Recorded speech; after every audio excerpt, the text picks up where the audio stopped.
السلام علیکم ورحمۃ اللہ وبرکاتہ۔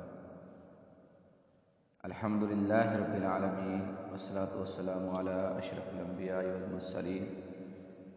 اما بعد فاعوذ باللہ من الشیطان الرجیم، بسم اللہ الرحمن الرحیم۔ ولا تحسبن اللہ غافلا عما يعمل الظالمون انما يؤخرهم لیوم تشخص فیہ الابصار۔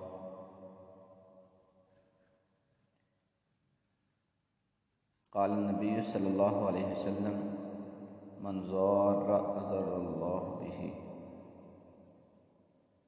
صدق اللہ العظیم وصدق رسولہ النبی الکریم۔ آج کے درس میں ہم 95 نمبر حدیث کا ترجمہ اور اس کا مفہوم سمجھنے کی کوشش کریں گے۔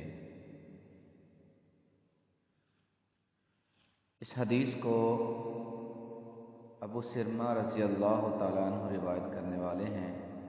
اور یہ ابو داؤد شریف کی روایت ہے کہ نبی کریم صلی اللہ علیہ وسلم نے ارشاد فرمایا من ضار اضر اللہ بہ، کہ جس نے اپنے مسلمان بھائی کو نقصان پہنچایا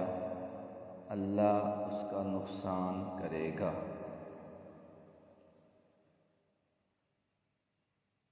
اس حدیث میں نبی کریم صلی اللہ علیہ وسلم جو ہے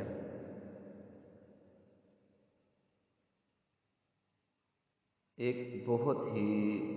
اہم معاشرتی اصول اور اخلاقیات کے حوالے سے ہمیں یہ تعلیم فرما رہے ہیں کہ معاشرے میں سب سے بنیادی اصول یہی ہے کہ مسلمان دوسرے مسلمان کے ساتھ اپنے تعلقات اچھے رکھے۔ ایک مسلمان کو اپنے ارد گرد کے دوسرے ہمسائے یا اپنے ارد گرد کے لوگوں کو اپنے ہاتھ اور اپنی زبان سے محفوظ رکھنا چاہیے۔ اگر کوئی کسی کا نقصان کرے گا یا نقصان چاہے گا تو اللہ رب العزت بھی اس کو کوئی نہ کوئی نقصان پہنچائیں گے۔ اور اس حدیث کا ایک ٹکڑا یہ بھی ہے کہ من ضار اضر اللہ بہ ومن شاق اشق اللہ علیہ، کہ جو کسی کو نقصان پہنچاتا ہے اللہ بھی اس کو نقصان پہنچائے گا، اور جو کسی کو مشقت میں ڈالتا ہے اللہ بھی اس پر کوئی نہ کوئی مشقت ڈال دے گا۔ اب اس حدیث میں یہ ضروری نہیں کہ وہ مسلمان ہی ہو، بلکہ معاشرے میں اس کے ساتھ رہنے والے جو بھی لوگ ہیں ان کا تعلق کسی بھی مذہب سے ہے، ان کو اپنے ہاتھ اور اپنے زبان سے محفوظ رکھنا ضروری ہے۔ اگر کوئی کسی کا برا چاہے گا، کسی کو تکلیف دے گا تو اللہ تعالیٰ بھی اس کو کسی نہ کسی تکلیف اور نقصان میں مبتلا کریں گے، چاہے وہ نقصان جو ہے وہ اس کو اس دنیا میں ہی ملے یا اس کو آخرت میں اس کا سامنا کرنا پڑے۔ کیونکہ یاد رکھیں حدیث کے مطابق یہ بات ضروری نہیں کہ وہ جو جزا ہے یعنی کسی مسلمان کو تکلیف کی یا کسی بھی انسان کو نقصان پہنچانے کی وہ دنیا میں ہی ہو، بلکہ اصل جزا اور بدلہ تو آخرت میں ہوتا ہے اور وہیں پر ہوگا، کیونکہ اس کو آخرت کو ہی دار الجزا کہا جاتا ہے۔ ہاں کبھی کبھی اللہ تعالیٰ جو ہے اس جزا کا کچھ حصہ جو ہے وہ دنیا میں ہی فوراً بندے پر جو ہے بطور سزا کے مسلط کر دیتے ہیں، لیکن اصلی سزا جو ہے وہ آخرت میں ہی ملے گی۔ کیونکہ جو میں نے آیت تلاوت کی اس میں یہی ہے کہ ولا تحسبن اللہ غافلا اما یعمل الظالمون، کہ یہ جو ہے جو ظالم لوگ ہیں اپنے اعمال کی وجہ سے یہ گمان نہ کریں کہ اللہ تعالیٰ ان کو ڈھیل دیے جا رہا ہے۔ بے شک اللہ تو ان کو یہ ڈھیل دے رہا ہے اس دن کے لیے جس میں آنکھیں جو ہیں وہ کھلی کی کھلی رہ جائیں گی، یعنی اس وقت بندے کو پتہ چلے گا کہ میں نے جو جو ظلم کیے یا جو جو اعمال کیے ہیں ان کا مجھے اب بدلہ یہاں پر چکانا پڑے گا۔ تو یہ حدیث جو ہے کسی مسلمان کو ایذا پہنچانے اور تکلیف اور مشقت میں ڈالنے کی حرمت پر دلیل ہے، چاہے وہ ایذا، تکلیف اور مشقت بدنی ہو، آپ کسی کو جسمانی طور پر نقصان پہنچائیں، یا مالی ہو، کسی کا کوئی مالی نقصان کریں، یا اس کے گھر کے افراد یعنی بیوی بچوں میں سے کسی کو نقصان پہنچانا ہو،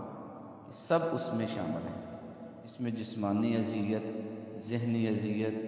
دھوکہ دہی، غیبت، چغلی، گالم گلوچ، طنز و طعنہ،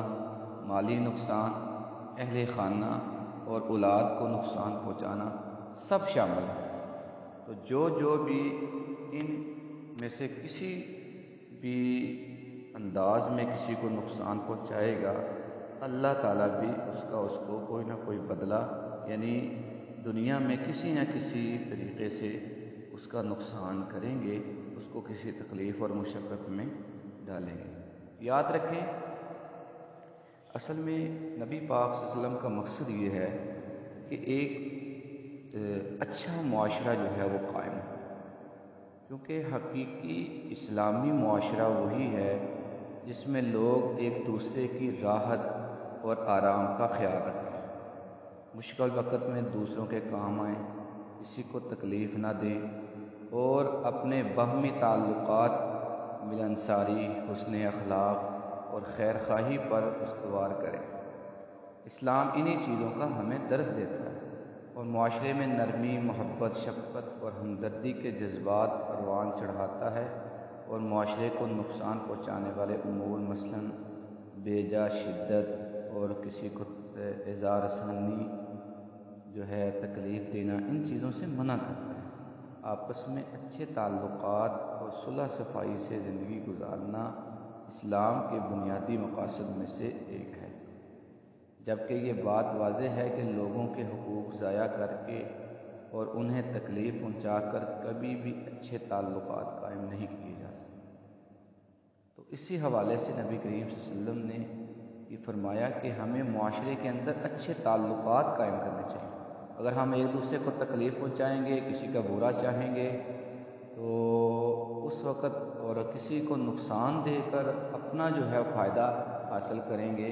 تو اس وقت کبھی بھی اچھے تعلقات اور اچھا معاشرہ جو ہے وہ اسلامی وہ قائم نہیں ہو سکتا۔ حدیث مبارک میں اللہ نبی پاک صلی اللہ علیہ وسلم نے ارشاد فرمایا، تم لوگوں کو اپنے شر سے محفوظ رکھو، یہ ایک صدقہ ہے جو تم اپنے نفس پر کرو گے، یعنی کسی کو اپنے شر سے محفوظ رکھنا یہ اپنے لیے صدقہ ہے، یعنی اپنے لیے بھی نیکی ہے، یعنی اپنے آپ کو گناہوں سے بچانا۔ ایک دوسری روایت میں ہے کہ نبی کریم صلی اللہ علیہ وسلم نے صحابہ کرام سے سوال کیا، کیا تم جانتے ہو کہ مسلمان کون ہے،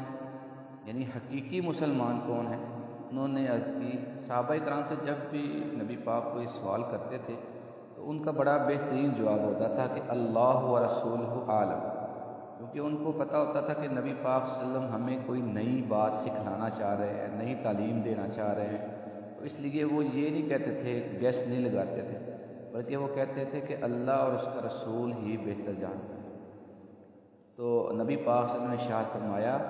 کہ حقیقی مسلمان وہ ہے، المسلم من سلم المسلمون من لسانہ و یدہ،